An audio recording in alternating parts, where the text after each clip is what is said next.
Quais são as madeiras corretas na construção do violino, viola, violoncelo?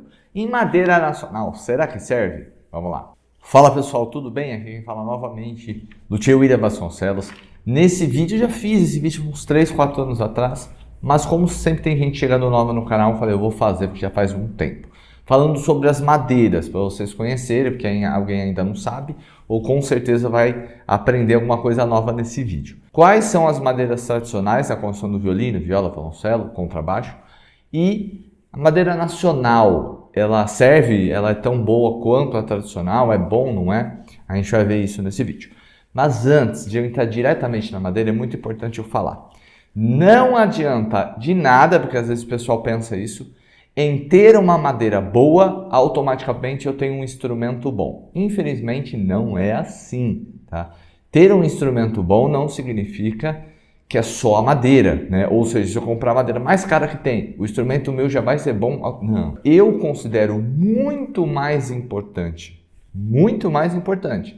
a construção, a técnica, como o luthier vai construir aquele instrumento, ou a fábrica, ou a oficina, o que seja, do que a madeira. A madeira é importante? Claro, muito importante. Dentro de uma boa mão de obra, bom luthier para construir o seu instrumento, aí sim, procure uma boa madeira, bons acessórios, corda e assim por diante. Então, se eu fosse classificar, para mim, a primeira de tudo é a construção, as técnicas, enfim, a construção em si, quem vai construir aquele instrumento.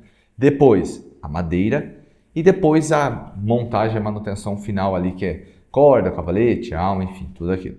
Então, a construção é mais importante, na minha opinião, do que a madeira, o que não tira a sua importância. Agora a gente vai falar de cada uma. Presta atenção, não pula o vídeo, se você pular não ficar completamente louco, fica no vídeo até o final. Seguinte, antes de eu entrar na madeira em si, mais uma observação. Cada vez mais caro, né, pessoal? Eu lembro, vamos pôr, 10 anos atrás, não é tanto tempo, 15 anos atrás, a madeira era muito mais barata. Por quê? São vários fatores. O dólar subiu, o euro subiu, a gente geralmente compra as madeiras em euro, algumas em dólar, mas geralmente em euro, então está muito acima, ou seja, a nossa moeda é desvalorizada, o que acaba pesando muito. Taxas, tarifas e assim por diante de importação, nem estou entrando em aspecto político aqui, só estou falando que é a realidade, tá? Tarifas de importação caríssimas, só para vocês terem uma noção, há um mês e meio atrás, eu recebi 2 kits para violino, que eu comprei para fazer uns violinos. Só de alfândega foi mais de R$4.000, só de alfândega. Então é muito pesado, é muito caro. Alfândega é a desvalorização da nossa moeda. Valor lá fora subiu? Gente, pouco. Não subiu tanto, subiu. Mas eu lembro quando eu comecei a comprar, a gente conseguia jogos bons de violino, né? Vamos pôr assim, que o jogo é o fundo, a faixa lateral e o braço, sem contar o tampo. 80, 90 euros. Hoje tá 120, 130, alguns 150. Mas assim, eu não acho que subiu tanto. Se a gente pagasse o que essa subida de preço é baixa. O problema é tudo isso que eu falei. Então está cada vez mais caro e dificilmente a gente sabe que a realidade vai ficar mais barata. Para começar, vamos falar do maple e do átiro. Maple e átiro é a mesma, átiro platanoide, né? Plátanos átiro, enfim, todos os nomes científicos, mas o átiro ou maple é a mesma madeira, pessoal. Pessoal, será que meu violino é maple ou átiro? Gente, é 2 nomes para a mesma coisa, para a mesma madeira, que é a famosa madeira rajada, que o pessoal ama, acha lindo. Primeiro ponto, esse rajado que chama maressatura é natural, tá, pessoal? Tanto que a gente tem madeiras nacionais, como o eucalipto, por exemplo, tem alguns maressatura. Então, maressatura é natural da madeira, não é pintado ou feito pelo luthier, né, ou a fábrica, enfim. Essa é a primeira informação. É o rajado, o pessoal ama essa madeira, acha bonita. O maple é mais chamado na América do Norte, né? E átiro é mais chamado na Europa. E aqui a gente mistura as coisas, tem gente que chama maple, mas acredito que o átiro é o mais usado, tá? Essa madeira vem da região, claro, O pessoal às vezes pergunta, William, tem que comprar lá de fora, é importado as madeiras? Sim, todas as madeiras são importadas. Plantar, né, se a gente pegasse a semente ou o broto, né, um caule ali, e plantasse essa árvore aqui no Brasil, nasce, qualquer uma nasce. Só que aí a gente não tem a qualidade de índice acústico, de qualidade acústica que a gente precisa nas regiões que eu vou comentar com vocês. A gente não tem a mesma distribuição de fibra, enfim, estruturalmente não é a mesma qualidade. Pegar essa árvore e plantar aqui no Brasil, nasce, só que a qualidade não vai ser a mesma. As melhores estão na região balcânica, antiga Iugoslávia, que hoje é Romênia, Sérvia, aquela região ali leste europeu, né? Romênia, Sérvia, Bósnia, são os melhores átiros. O átiro é o desenho da folha da bandeira do Canadá. Ah, então o Canadá é melhor átiro? Não, é essa região. Por quê? Tudo que eu falei para vocês. O átiro, os melhores são da região temperada, aqui a gente é região tropical, região temperada, e aí influencia o solo, influencia, né, o ambiente, influencia em questão de umidade, em questão de temperatura, tudo isso influencia diretamente na qualidade da madeira.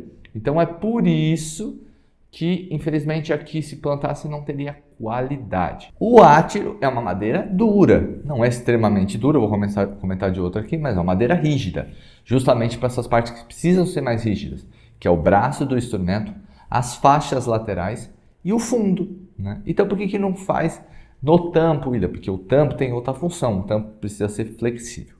E para o tampo, alma e estrutura, que é contra faixas, blocos, que até dá para usar outra madeira em questão de estrutura, é o spruce ou abeto. O abeto é mais utilizado, spruce, como eu disse, mais América do Norte.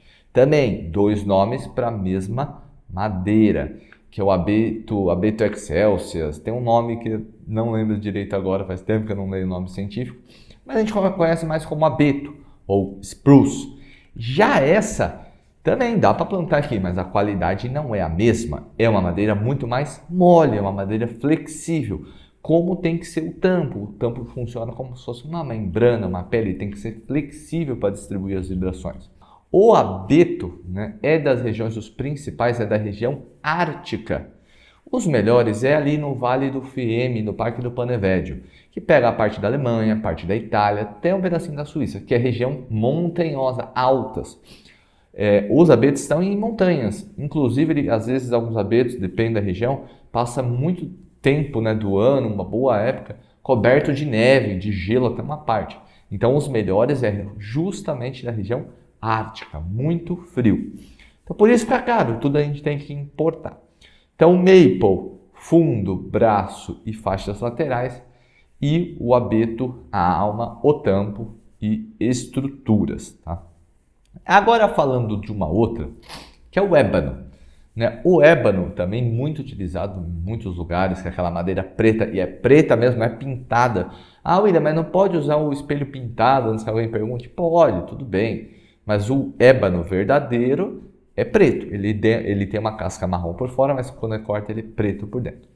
Os principais, esse aí sim, tem em vários países, mas os principais estão em alguns países da África, são os melhores ali, né? O pessoal fala do ébano africano, era os melhores, mas dá para ter em outros lugares sim o ébano. O ébano a gente usa principalmente no espelho, aqui sim, é uma madeira muito dura, muito mais dura e resistente do que o maple, né? O átiro. Por quê? Porque a gente vai digitar, a gente vai apertar o violino, ele tem que ter resistência, ele tem que ser duro, resistente. Então, o ébano a gente usa no espelho e também para acessórios, cravelha, estandarte, queixeira, para dar uma resistência também. E claro, nas pestanas, que a pestana ali é a gente tem a inferior, que apoia o rabicho, e a superior acaba sendo uma continuação praticamente do espelho, mas são peças separadas. Pestana é separado do espelho, não é a mesma peça. Aí o pessoal pergunta, mas e acessórios, não dá para usar outras? Dá, eu gosto muito daqueles acessórios claros, que são mais leves, que o pessoal geralmente usa boxwood, tem pau-cobra, que é o snakewood, rosewood. Dá para fazer de diversas madeiras, né? Os acessórios, carveira, estandarte. Aí tem diversas opções, dá para fazer diversas madeiras e não dá para falar qual que é a melhor. O mais tradicional é o ébano, mas hoje o boxwood, que é o clarinho, também é muito utilizado. Falando descrevemos cada uma delas, né, para vocês saberem. Falei da importância da construção acima da escolha de madeira. Mas, claro, pessoal, a madeira é muito importante. Então, quando a gente vai escolher uma madeira, infelizmente, muitas vezes a gente compra sem poder ir na Europa. Tem gente que vai, mas nem, aqui no Brasil a gente não tem essa oportunidade de ficar indo pessoalmente muitas das vezes, né? Mas a gente não vai escolher pela estética, o pessoal só quer uma madeira linda. E a madeira linda, né, rajada, que o pessoal gosta, é apenas estética. Já falei isso diversas vezes. Ah, então quer dizer que o rajado é ruim? Não é ruim, nem é bom. Ele é estética. O que é bom, que a gente vai ver, é o tempo de corte, é o tipo de corte, a distribuição da fibra, o índice acústico, como essa madeira tá, onde ela foi cortada, onde ela veio, o local. Então tem várias coisas que a gente vai ver na hora de escolher a madeira. A beleza, todo mundo gosta, lindo, maravilha, mas é apenas estética. E agora, as polêmicas, né? As madeiras nacionais. Eu já vi várias madeiras nacionais sendo utilizadas em violinos e, né, instrumentos da mesma família. Gurumixava, peroba, eucalipto, araucária, mogno, grevilha, entre outros, né? Já vi várias madeiras. William, você é contra? Gente, eu sou contra nada, cada um faz o que quiser. Eu prefiro as tradicionais, as importadas. Por que tá puxando o saco e tá falando mal? Não, tanto que o nosso pau-brasil, que eu não vou entrar em questão de arco, é a melhor madeira para arco. Só que essas madeiras, para o violino, não é que não dá certo. Dá para construir, tudo bem, não é isso que eu estou falando.